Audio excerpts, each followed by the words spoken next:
my pet ball up. Dumping in mag, friends from the turn and the haters, I'm watching the fall up. I just walked in the sage, she looking like she wanna spit on my rage. She looking like she wanna spit on this debt. I think she just wanna spit for the cash. I think she just wanna spend for the money. That's probably why I'm a fucking in dash. Cut to her hold my DM, she looking good. 82 Society, welcome back to another reaction video. It is your man, Rich Money Man. Hey, you can say the 82 if you want to. And we are back with another video. Y'all follow the vibes, the vibes. This video is Why the Purge Makes No Sense by Cheeky Chucky. I'm interested to see what the motherfucker talking about. We got another video by him in one of my playlists. It's How Many Horror Movies Could You Survive by Leaving? We're gonna check that out sometime soon. I don't know when, but you know, we talking about the Purge right now. Let's see why it don't make sense though. And I could, so to be honest, I could see why it doesn't make sense, but also I could see it because the government is just that stupid and just that evil. But I ain't gonna get too deep into that. We ain't gonna talk too much about that. Here, the country commits mass murder for 12 hours and then opens for business at 7 a.m. like nothing happened. This supposedly lowers the crime and unemployment rate to 1%. Like, who all cleans up three the of those bodies? things make Who cleans up the absolutely no blood? sense. And that's not even all Who of cleans it. up? We'll get to what people who restores all the stolen items? Because there's gonna be a lot of stolen items, and it's just gonna be like, yo, you ain't getting no funds from that. Like, all that shit's gone. Like, you just gotta restock the supply now. Like, you really have to. Now that I'm thinking about it, you really have to take that into account. Just the food, all the items that's gonna be stolen, all the money that may get stolen from a bank, all the people that are gonna get killed. How are you gonna clean that up? Cars that may get stolen from like dealerships.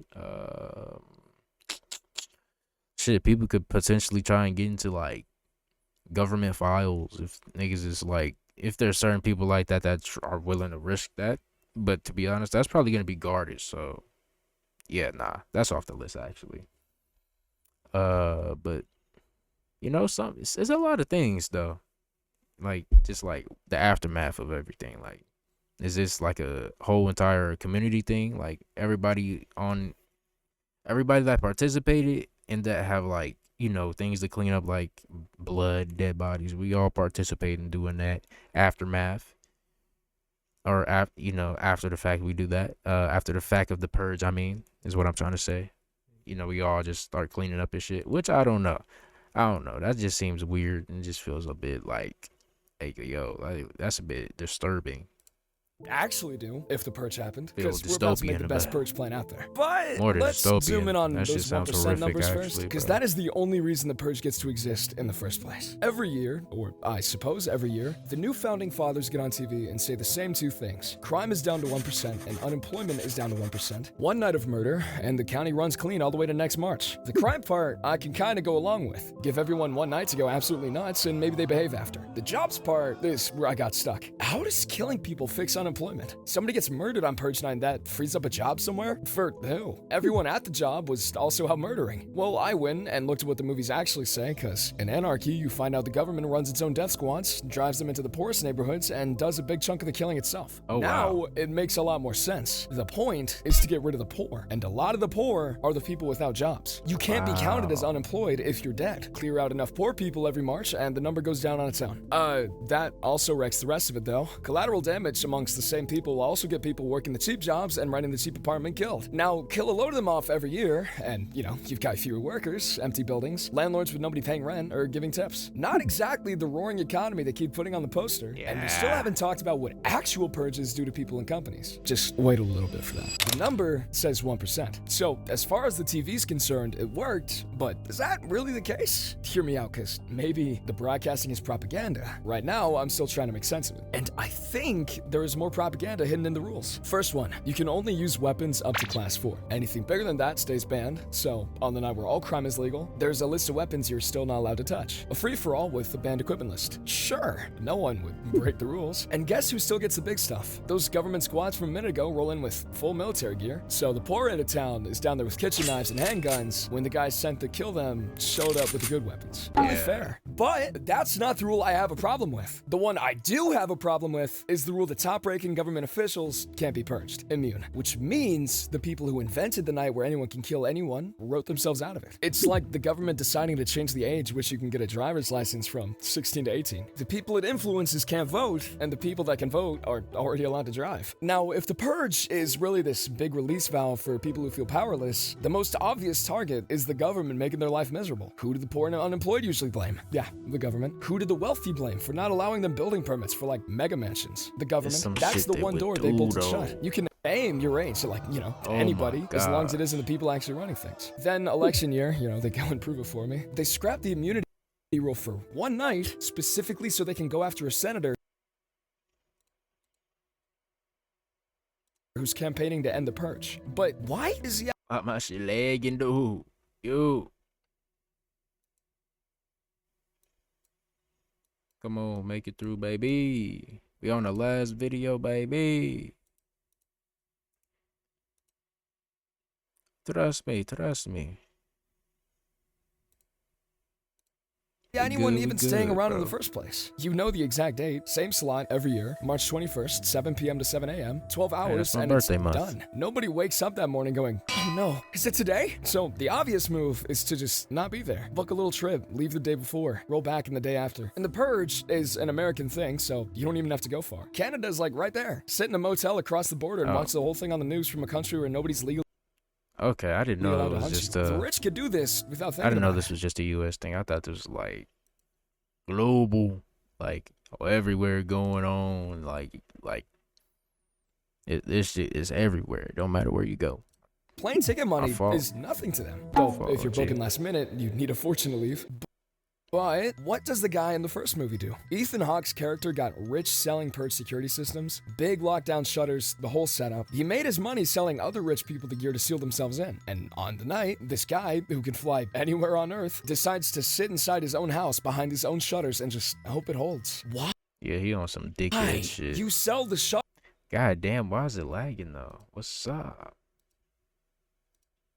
Man, your entire plan is to hunker behind your own product and pray? Now, the poor staying, that I get. No money means you can't just leave town for the weekend. That's kind of the whole grim point. Which makes the rich staying even weirder. Or, well, probably reads as chickening out in your own country when you can hunt the poor. The movies actually catch up to me on this eventually. And by the last one, Forever Purge, the plot is Americans running across the border into Mexico to escape it. And Mexico opening its gates for a few hours to actually let them in. Took them 5 whole films to go, oh, right, you could just leave. And forget leaving for a second. Say you stay. All crime is legal for 12 whole hours. I'm putting the emphasis on all. Now, what does everyone in these movies go for? Murder. Every time. They grab a machete and hunt somebody down, which is a really odd pick, because murder is one of the rarest crimes there even is. I looked this up, quick nerd moment. In America, the murder rate sits around 5 people per 100,000. Property crime, so theft and that kind of thing, is closer to 2,000 per 100,000. Theft on its own is about 3/4 of all crime in the whole country. When people actually break the law, the overwhelming thing they do is take stuff. Meanwhile, here's what I'd be up to. And step 1 isn't even a crime, I guess. You tell me in the comments. I'm setting up a new business. A purge version of Polymarket, that site where people bet real money on real world stuff, elections and all that. Running an unlicensed betting market is illegal every other day of the year. On purge night, doors wide open. And imagine what people would put money on. Total body count by sunrise, over or under. Which house on the street goes first. Whether your loud neighbor Gary makes it to 7 a.m. Live odds on every celebrity and senator in the country. I'm ignoring that politician immunity rule. Just,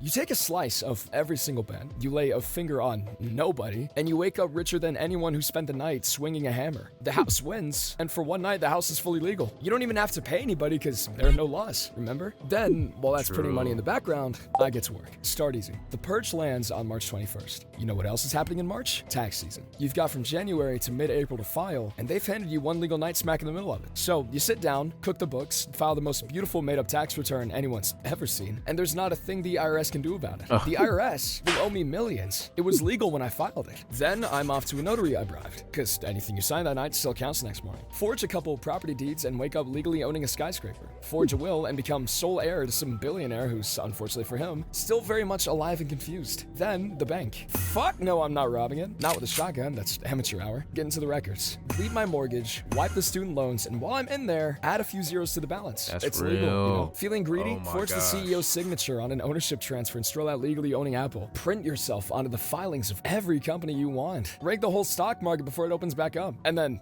the big one. Remember the rank 10 rule? The officials who legally can't be purged, ever, spend one night with a He thought computer about and this forge bitch for yourself sure, into a rank like- 10 official. Boom. Now you're untouchable in every single purge for the rest of your life. So why is everyone still going Wait, for murder? what? Like, this is No, where... no, no. Pick one. Go back. Remember the rank 10 rule? The officials who legally can't be purged, ever, spend one night with a computer and forge yourself into a rank 10 official. Boom. Now you're untouchable in every single Wow. purge for the rest of your life. So why is everyone still going for murder? Like, this is where it loops back to the propaganda for me. The government never once says, go forge a deed or do a little bit of light tax fraud. It's always kill, release the beast, purge and purify, because a forged deed doesn't help them. So the smartest thing you could do on purge night is the exact thing they've spent millions making sure you never think of, I think. Still piecing it together. But fine. Say you ignore every smart move and everyone really does just go out and kill all night long. Even that completely falls apart the second the sun comes up. So the siren goes at 7 a.m. and the purge is done. And everyone just clocks back in, goes to work, opens the shop, waves at the neighbor. The same neighbor who was trying to kick their door in 6 hours ago. And physically, how? For 12 hours, there's no law enforcement or like medical or fire department, anything. So if your house catches fire at 8 p.m., it just burns till morning. Somebody guts you at 8:01, you're lying there for 11 hours waiting on an ambulance that legally cannot come. Then 7 a.m. hits and what? The country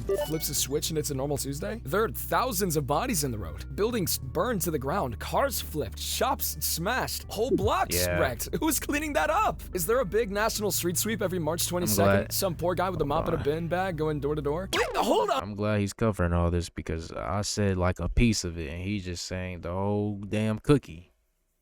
Don't let that go over your head. Come on, I'm dropping gems. Nigga. What? On a minute, what about that 1% unemployment rate? If people, burn down offices and businesses, that's gonna go up. Every then you bank and gotta health spend more insurance company money. would get hit every single year because of how criminally they treat their quote-unquote customers. And the hospitals, 7:01 a.m., every ER in the country gets slammed at once with everyone who's been bleeding out all night. People who'd have been totally fine with an ambulance at 8 p.m. are gone Nigga, by you know how much money this shit costs? It's unimaginable to damn near. Actually, because help wasn't allowed to exist yet. That is, if the hospital is even still standing, and you're doing this every single year, rebuilding a chunk of the country from scratch, over and over. That's gotta cost an absolute fortune, which loops right back around to the economy they keep bragging about. You can't run a healthy country while burning a piece of it down every March and mopping the bodies up by lunch. But, the bit that really gets me is nobody seems bothered by any of it. You watched your street try to kill each other. You hosed blood off your porch. And Monday, you're back at your desk like it's fine. So, yeah, none of it makes sense. Which raises the obvious question. If the whole thing's this broken, how has it made a fortune across 5 movies and a show? Something in there is clearly working. And when I stop poking holes and ask why I still watch these, it's pretty simple. Nobody's turning up for the economics. I'm sure you probably know the answer already. Nobody ever bought a ticket to a Purge movie to learn how the unemployment rate works. You go for like one question. What would you do? The first movie just gets that completely. It's small, one family, doors locked, and a group of people outside who, they want in. The rules are gone for a whole night, and a family has to decide who they are when nobody's watching. And it works. Tense the whole way through. Yeah. Then the later ones turn into a class thing. The rich hunting the poor, and a system rigged so the little guy is the one who's supposed to die. And that anger lands, because it's not a million miles from how a lot of people already feel about who the rules actually protect. And the closer these movies stay to that feeling, the better they are. The second they slow down to explain the 1% that rank 10 stuff, the new founding fathers and their whole rulebook, that's when it starts getting shaky. The dread is the good part. The rulebook is the part I just spent a whole video pulling apart. And the money, it backs all that up. The first Purge cost about $3 million to make, and they pulled in around 90. So Dang. Blumhouse did what Blumhouse does and kept going. Anarchy, election year, the first Purge, the Bang. forever Purge, a whole TV show. Each one leading harder into the politics, because politics is what people were actually showing up for. And it's still not done. A 6th one is in the works right now. The creator's What? already written a script, they're eyeing a shoot this year, and Frank Grillo's coming back. None of the stuff I spent this whole video on ever really mattered. Okay, except maybe the whole economic business side of the Purge. I would totally go pay to see that. The rest was absolute nonsense, and none of it was ever the point. So, does the Purge make any sense? Of course not. Does it need to? Also no. It just needs you to stay in that house till 7 a.m. And if you want another franchise that falls to bits the second you actually look at it, with even more killing and gore, Terrifier does the job pretty well. Click here to watch that. okay. Ladies and gentlemen, that was it for Cheeky Chuck's Why the Purge Makes No Sense. And I agree. The first one, it's a cool little good one-off movie, but you know how people, production studios, and it's, how people get with the movies. Like, they see it make a little good amount of money. Like, ooh, hold on, wait, let's make a trilogy. Matter of fact, let's extend that bitch. Let's make 6 movies. Let's make let's make 2 TV shows. Let's go ahead and throw our origins in there. Make it seem like this shit was really happening way before the first movie, even though the first movie is the first movie. You know what I'm saying? Like, I'm a Rich 82 Society. It's your boy Rich Money Man 82. Cheeky Chucky, his channel will be in the description down below for y'all to see more of his channel, alongside my gaming channel, Amare2, where you can see Dragon Ball Z, horror games, Halo, and Let's Plays. And with that being said, ladies and gentlemen, I appreciate y'all. I love y'all for watching, and I will see y'all in the next video, y'all. Peace.